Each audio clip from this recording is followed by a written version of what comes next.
When we picture a centaur today, we imagine a majestic and mystical creature. We see a noble guardian of the ancient forest, half man and half horse, stargazing into the night sky. Modern fantasy novels and Hollywood blockbusters have painted them as wise teachers and honorable warriors, but the ancient Greeks did not see them as noble. To the people of the classical world, the centaur was the absolute embodiment of barbaric violence. They were a living nightmare of unchecked rage, unrestrained lust, and pure chaos. They represented the darkest, most savage impulses of humanity, completely stripped of all logic and morality. How did a creature born from a divine illusion become the most terrifying monster in classical mythology?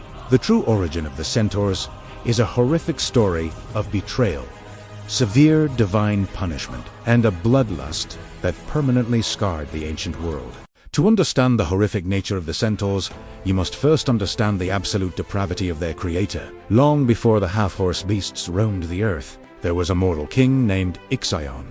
He ruled over a fierce tribe in Thessaly known as the Lapiths. Ixion was a man of immense ambition but utterly lacking in moral boundaries. He committed an act so foul that it shocked both the mortal realm and the heavens above. He murdered his own father-in-law by pushing him into a pit of blazing coals simply to avoid paying a bridal price. In the ancient Greek world, kinslaying was the ultimate, unforgivable crime. It carried a spiritual pollution known as miasma, a dark stain that isolated Ixion from all human society.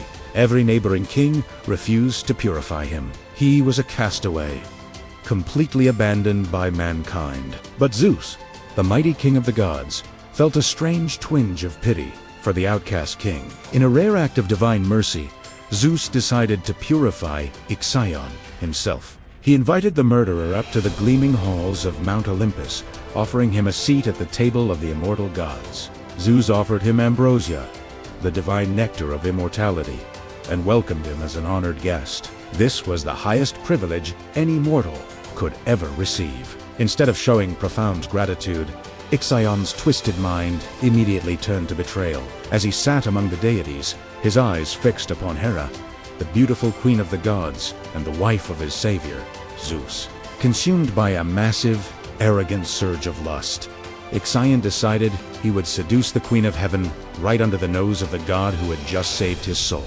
He grew bolder, making inappropriate advances, entirely blind to the catastrophic danger of his actions. Zeus is not a god who easily misses a betrayal.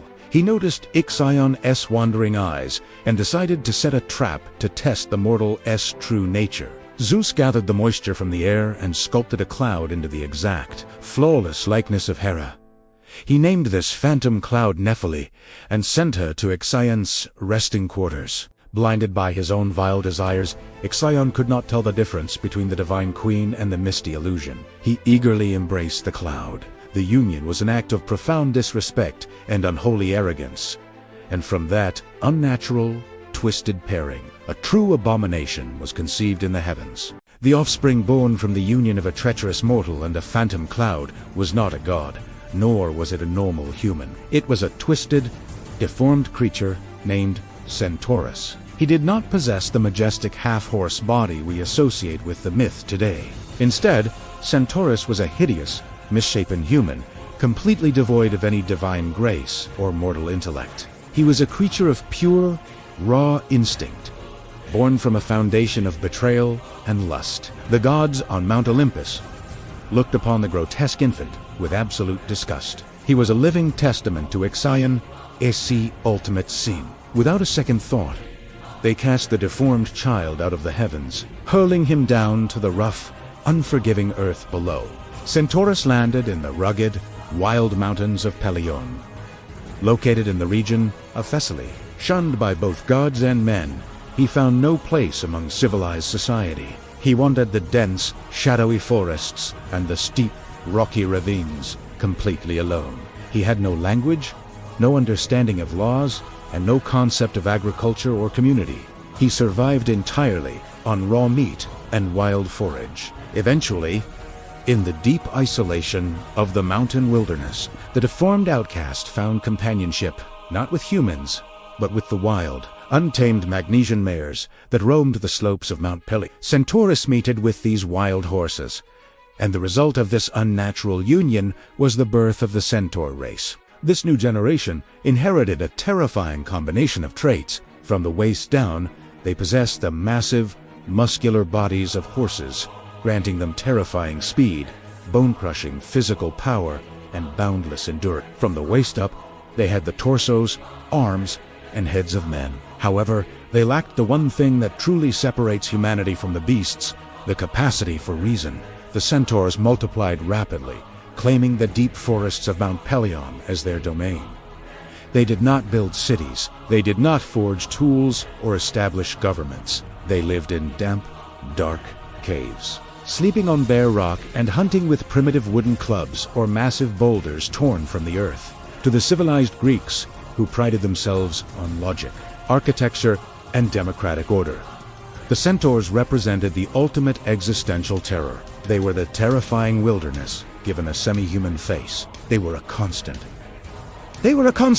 brutal reminder of what humanity might become if we surrendered entirely to our most primal, violent instincts. They were a ticking time bomb of savagery, waiting for the slightest provocation to explode into absolute carnage. For many years, the Centaurs remained isolated in their mountain caves, a dangerous but distant threat to the civilized world. They existed in a state of brutal equilibrium with nature. However, they possessed one fatal, catastrophic weakness that would eventually plunge the ancient world into horrific bloodshed. That weakness was wine. To understand the explosive reactions Centaurs had to alcohol, we must look at how the ancient Greeks viewed drinking. For the Greeks, wine was a sacred gift from Dionysus, the god of revelry. But it was a gift that required strict, disciplined moderation. Civilized men always mixed their wine with water, usually at a ratio of 3 parts water to 1 part wine. Drinking undiluted wine was considered an act of sheer barbarism, a surefire way to lose one's mind and invite madness. Wine was meant to stimulate philosophical conversation at a symposium, not to fuel mindless destruction. The Centaurs, possessing absolutely no capacity for civilized restraint, had never tasted wine. Their bodies and minds were entirely unequipped to handle the intoxicating power of the fermented grape. When they were eventually introduced to the drink, the results were apocalyptic. Even a single drop of alcohol would instantly strip away whatever thin layer of restraint they possessed. It ignited a demonic, uncontrollable frenzy within their blood. Under the influence of wine, their natural aggression mutated into an insatiable, bloodthirsty rage, and their primal urges turned into violent, predatory lust. This dangerous combination of raw, animalistic power and intoxicating madness set the stage for one of the most brutal and legendary conflicts in all of classical mythology. The event would forever be known as the Centauromachie, a war of absolute annihilation between the forces of civilization and the terrifying hordes of the wild. The catalyst for this catastrophic war was not a battle over land or treasure. It was a wedding. King Pirithous, the ruler of the Lapiths and the half-brother of the Centaurs, through their shared ancestor Ixion, decided to extend a gesture of peace. He was marrying the beautiful princess Hippodamia, and in a misguided attempt to heal old family wounds, he invited the wild centaurs of Mount Pelion to the grand wedding feast. It was a diplomatic gamble that would end in a massacre. The halls were decorated, the grand tables were set, and, most fatally, the massive amphoras of undiluted wine were unsealed. The scent of the fermented grapes wafted into the air, reaching the nostrils of the beastmen and sealing the doom of everyone in the palace. The grand hall of King Pirithous was a masterpiece of Thessalian architecture. Tapestries depicting great hunts lined the stone walls, and massive fires roared in the hearths, casting a warm, flickering glow over the joyous assembly. The Lapiths, a proud and fiercely independent people, sat alongside their honored guests, including the legendary Athenian hero Theseus, and there, sitting awkwardly on the polished floors, were the Centaurs. They were uncomfortable in the confined space, their massive hooves clattering clumsily against the stone, their wild, unkempt hair contrasting sharply with the groomed elegance of the civilized lords. At first, an uneasy peace held the room together, but then the servants brought out the amphoras of wine. The Centaurs had never experienced the intoxicating aroma of fermented grapes. They did not understand the civilized custom of mixing the wine with water, Driven to deeper, unbridled curiosity and raw thirst, they seized the massive jugs and drank the wine completely raw. The alcohol hit their unaccustomed bloodstreams like a devastating poison. The transformation was instantaneous and terrifying. Their eyes, previously wide with animalistic confusion, suddenly burned with a dark, predatory fire. The thin veneer of peace completely shattered. The leader of the Centaurs, a massive, scarred beast named Evertion, let out a deafening, guttural roar that shook the very foundations of the hall. Blinded by sudden, violent lust, Evertion leaped across the grand table, shattering plates and goblets beneath his heavy hooves, and lunged directly for the bride, Princess Ip. He grabbed her by her hair, attempting to drag her away into the wild night. This single, horrific act of violation ignited a powder keg. Seeing their leader claim the bride, the rest of the intoxicated centaurs erupted into absolute madness. They overturned the massive banquet tables, howling like possessed demons, and began grabbing any Lapith woman or young boy within their reach. In a matter of seconds, the joyous wedding feast transformed into a claustrophobic, blood-soaked slaughterhouse. The Centaurs had committed the ultimate, unforgivable sin in the ancient Greek world. They had violated Xenia, the sacred, divine law of hospitality, protected by Zeus himself. There was no longer any room for diplomacy. There was only the absolute necessity of war. The Lapiths were not defenseless aristocrats. They were a hardened warrior culture, born from the same rugged, unforgiving mountains as the beasts that now attacked them. And they were not alone. Theseus, the mythical king of Athens, and a man who had already slain the fearsome Minotaur, immediately leaped into action. He held a massive, solid bronze wine vessel directly at Everett, striking the drunken centaur with such devastating force that it shattered his skull, instantly killing the beast who had started the chaos. But the death of their leader did not deter the horde. It only fueled their bloodlust. What followed was the Centauramachi, a legendary battle of absolute, unrestrained savagery. Since the Lapiths had come to celebrate a wedding, not to fight a war, they were entirely unarmed. They had left their swords, spears, and shields outside the banquet hall. Forced to improvise, the Lapith men weaponized the very feast itself. They grabbed heavy roasting spits from the roaring fires, wielding the red-hot iron like deadly spears. They shattered wooden benches to use as jagged clubs. They hurled solid silver drinking bowls and heavy stone mortar.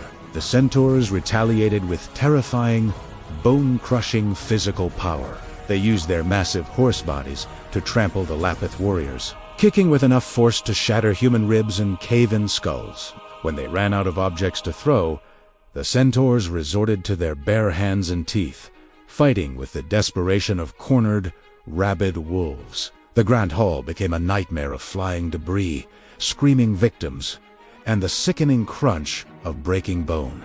The floor grew dangerously slick, with spilled wine and fresh blood. It was a battle not just for survival, but for the very soul of humanity. It was the ultimate, physical manifestation of order and civilization desperately fighting to push back the encroaching, terrifying tide of absolute, chaotic barbarism. Amidst the horrific chaos of the ruined banquet hall, one Lapith warrior stood out as an absolute force of nature. His name was Sinus. He was a champion of unparalleled strength, but his origins were entirely unique. Sinus was originally born as a woman named Canis. After suffering a traumatic violation by Poseidon, the god of the sea, she demanded a terrifying boon. She asked to be transformed into an invulnerable man, so that she would never again be overpowered or victimized by anyone. Poseidon granted her wish, transforming Canis into the warrior Sinus, a man whose skin could not be pierced by any blade, arrow, or spear in existence. As the centaurs ravaged the hall,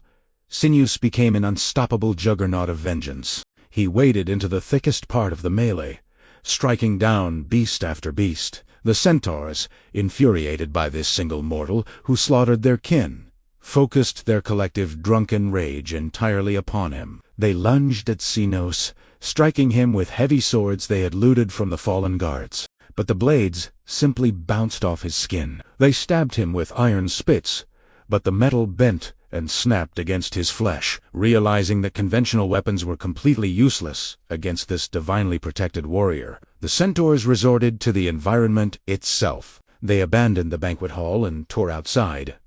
Uprooting massive, ancient pine trees directly from the soil, they ripped giant boulders from the mountainside. Operating with a terrifying, hive-mind savagery, they surrounded Cenas and began to crush him under a mountain of raw, untamed nature. They piled dozens of massive tree trunks and heavy stones on top of the warrior, burying him alive under thousands of pounds of crushing weight. Even with his impenetrable skin, Cenas could not fight off an entire forest. He was driven straight down into the earth, suffocated by the sheer, overwhelming mass of the attack. Some legends say his soul transformed into a brilliant yellow bird that flew from the pile of wood, a final symbol of an unbroken spirit. The fall of Cenas was a devastating blow, a brutal reminder that even the strongest human heroes could be overwhelmed by the sheer, relentless weight of raw, primal chaos. The death of Cenas under a crushing mountain of timber and stone was a horrifying spectacle, but it did not break the spirit of the Lapith warriors. Instead, it ignited a cold, calculated, and terrifying fury within King Pirithous and the Athenian hero Theseus. They realized, in that blood-soaked moment, that they could not fight the Centaurs with raw, animalistic strength alone. They had to use the one weapon the beastmen completely lacked: human intellect and martial discipline. The Lapiths rapidly regrouped, forming a tight, impenetrable defensive phalanx within the ruined banquet hall. They used the massive, splintered wooden doors of the palace as makeshift shields, locking them together to form a wall of timber. From behind this barricade, they coordinated their strikes with deadly, mechanical precision. The Centaurs, still completely blinded by the toxic combination of undiluted wine and violent bloodlust, charged recklessly into the disciplined human formation. This was no longer a chaotic tavern brawl. This was the ultimate, cinematic clash between chaotic nature and civilized order. Slowly but surely, the tide of the horrific battle began to turn. Theseus led a devastating, calculated counterattack from the center of the room. Driving his heavy bronze sword through the chests of the most aggressive beasts, he moved with a lethal grace that completely overwhelmed the clumsy, drunken thrashing of the horsemen. The Centaurs, finally realizing that their brute force was failing against organized human strategy, broke rank. The intoxicating fire in their veins was rapidly replaced by cold, primal panic. The surviving beastmen turned their heavy hooves and fled the slaughterhouse of the palace, galloping frantically back into the dark, protective cover of Mount Peli. But the Lapiths did not let them escape. So they pursued the Centaurs deep into the wilderness, hunting them down through the dense pine forests and steep, treacherous ravines for days on end. It was a merciless, systematic campaign of extermination.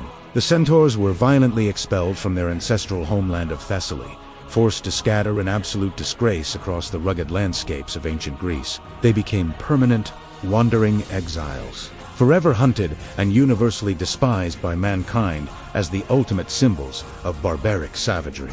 However, any thorough examination of the Centaur myth must address a glaring, magnificent contradiction. If the entire race was born from the twisted union of a murderer and a phantom cloud, and if their very nature was defined by mindless violence and uncontrollable lust, how do we explain the existence of Chiron? Chiron is arguably the most famous and beloved centaur in all of classical mythology, but he was nothing like his savage brethren. To understand this incredible anomaly, we must look at his entirely different, highly divine bloodline. Chiron was not a descendant of the treacherous mortal king Ixion. He was the immortal son of Cronus, the terrifying titan of time, and a beautiful sea nymph named Phoebe. The story of his conception is a tale of deception. To hide his infidelity from his fiercely jealous wife, Cronus transformed himself into a massive, magnificent stallion before mating with the nymph. As a direct result of this shape-shifting divine union, Chiron was born with the body of a horse from the waist down. When Philyra gave birth and saw the half-horse creature she had produced, she was entirely consumed by absolute horror and disgust. She abandoned the infant immediately, begging the gods to strip away her humanity so she would not have to live with the shame. The gods answered her desperate prayer, transforming the weeping mother into a linden tree. Chiron was left completely alone, an orphaned monster, abandoned in the wild. But the infant was discovered by Apollo, the god of light, logic, and music, and his twin sister, Artemis, the goddess of the hunt. They did not see a monster. They saw a creature of immense potential. The divine twins adopted the young centaur and brought him up in the light of absolute truth and intellectual rigor. Under their divine tutelage, Chiron mastered the civilized arts. He did not inherit the chaotic madness of the Thessalian centaurs. Instead, he possessed a mind of unparalleled brilliance and a soul of profound, gentle wisdom. He became the ultimate bridge between the wild, untamed power of the natural world and the refined, intellectual grace of human civilization.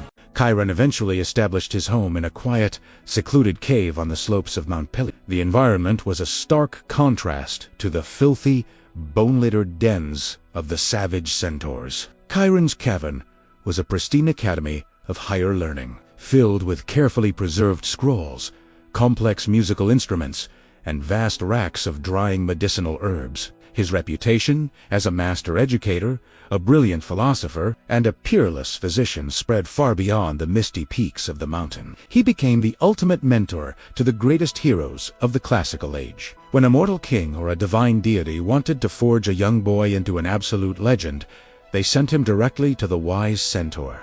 Chiron was the master teacher who shaped the future of the Greek world. It was Chiron who took in a young, fiercely angry boy named Achilles. The centaur designed a rigorous curriculum specifically tailored to the boy's explosive nature. He fed Achilles the raw marrow of lions and wild boars to give him unmatched, terrifying courage on the battlefield. But crucially, he simultaneously taught the boy the delicate, highly disciplined art of playing the lyre, forcing Achilles to learn emotional restraint and the value of inner peace. It was Chiron who mentored Jason, meticulously preparing the young prince for his impossible, treacherous maritime quest to claim the Golden Fleece. Perhaps his greatest triumph as an educator was Asclepius, the mortal son of Apollo. Chiron taught the boy the deep, hidden secrets of botanical medicine and advanced surgery. Asclepius absorbed these lessons so perfectly that he became a healer capable of literally bringing the dead back to life, a supreme medical feat that eventually terrified the gods themselves.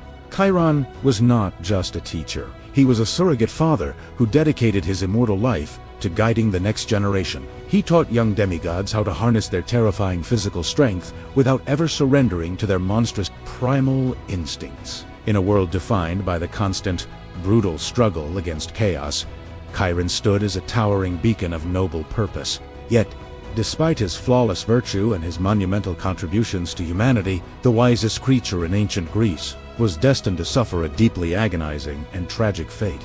The tragic downfall of Chiron did not come from a grand betrayal or the wrath of a malevolent god. It came from a devastating, careless accident involving his closest friend, the legendary hero Heracles was in the midst of his 12 impossible labors, specifically tracking the monstrous Erymanthian boar through the freezing, snow-capped mountains. During his grueling journey, he stopped to rest at the cave of another civilized centaur named Pholus. Pholus was a gracious host and offered the mighty hero roasted meat. However, Heracles, exhausted and deeply thirsty, demanded wine. Pholus hesitated nervously. He possessed a single, massive jar of sacred wine gifted to him directly by Dionysus. But he fiercely warned Heracles that opening it would be a fatal mistake. The scent alone would attract the savage, untamed centaurs of the mountain. Heracles, brimming with arrogant, divine confidence, completely ignored the warning and smashed the clay seal of the jar. The rich, intoxicating aroma of the fermented grapes immediately drifted into the cold mountain air. Within minutes, the wild centaurs, driven entirely mad by the scent of the alcohol, descended upon the cave in a violent, stampeding horde. They were armed with massive boulders and freshly uprooted pine trees, ready to slaughter anyone who stood between them and the wine. A horrific battle erupted instantly. Heracles drew his massive bow and unleashed a deadly volley of arrows. These were no ordinary weapons. The hero had previously dipped his arrowheads in the toxic, corrosive blood of the Lernaean Hydra, creating the most lethal poison in the known universe. As the savage centaurs realized they were completely outmatched, they broke and fled in terror. Heracles pursued them relentlessly, firing his poisoned arrows into the dark forest. The beastmen blindly galloped toward the cavern of Chiron, desperately seeking shelter. The immortal Chiron stepped out of his peaceful academy, likely attempting to mediate the conflict and stop the senseless slaughter. In the chaotic, fast-moving crossfire, Heracles fired a blind shot. A single, poisoned arrow struck Chiron, grazing his knee. The physical wound was incredibly small, barely a scratch on his massive, muscular, echine leg. But the venom of the Hydra was absolute, corrosive, and entirely uncompromising. It burned through his veins like liquid, divine fire violently eating away at his immortal flesh. The excruciating agony was immediate and entirely incurable. Chiron, the greatest physician the ancient world had ever known, the master who had literally taught Asclepius the secret of resurrecting the dead, found himself entirely powerless against the toxic blood of the Hydra. He frantically applied every rare botanical salve, every magical pulp, and every ancient incantation he had ever mastered. But nothing could stop the agonizing, spreading burn of the poison. Herein lay the ultimate, horrific paradox of his existence. Chiron was the son of Cronus, a divine titan. He was an immortal being. He fundamentally could not die. The venom of the Hydra was not strong enough to kill a god, but it also could not be neutralized by any known magic. The wisest, most noble creature in Greek mythology was suddenly condemned to an eternity of unimaginable, screaming physical torture.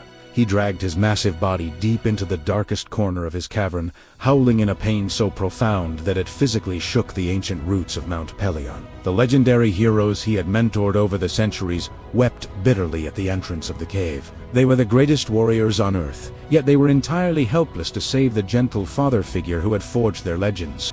Chiron realized with terrifying clarity that the greatest gift of the gods, his immortality, had violently transformed into his ultimate, inescapable course. He needed a way out. He desperately needed to find a way to die. Driven entirely mad by the inescapable agony, Chiron made a desperate, unprecedented plea to Zeus, the mighty king of the gods.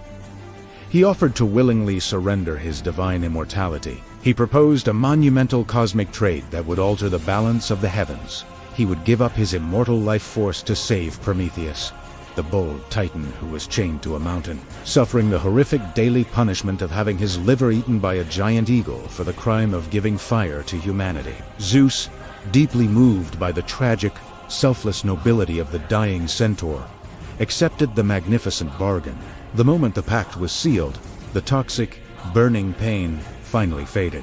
The cold, peaceful veil of mortality washed over Chiron, granting him the ultimate mercy. The great teacher closed his eyes, let out a long, quiet sigh, and breathed his last. The heroes of Greece mourned the loss of the brightest mind the world had ever known. To honor his unparalleled wisdom and his ultimate, selfless sacrifice, Zeus took the noble soul of Chiron and hurled it high into the night sky. He forged the magnificent constellation of Centaurs, ensuring that the stars would forever serve as a shining, eternal reminder of the greatest educator in history. The legacy of the Centaurs remains one of the most powerful allegories ever created. They are not merely fantasy monsters of the ancient past. They represent the terrifying, eternal duality that exists within every single human being. They are the physical manifestation of our daily, internal war. We are all caught in a constant, violent struggle between our rational, civilized intellect and our dark, untamed, primal urges. The myth of the centaur violently reminds us that civilization is a fragile, conscious choice, and that the savage beast within is always waiting just beneath the surface, ready to break free the moment we surrender our restraint. When you look at the myth of the centaurs, do you see a terrifying monster, or do you see a mirror reflecting the darkest parts of human nature? The ancient Greeks understood that our greatest enemy is often the beast living inside our own minds. If you enjoyed this deep dive into the brutal reality of classical mythology, make sure to smash that like button, and tell me in the comments which mythological creature we should expose next. Do not forget to subscribe and hit the bell icon so you never miss a journey into the ancient past. Stay curious, and I will see you in the next episode.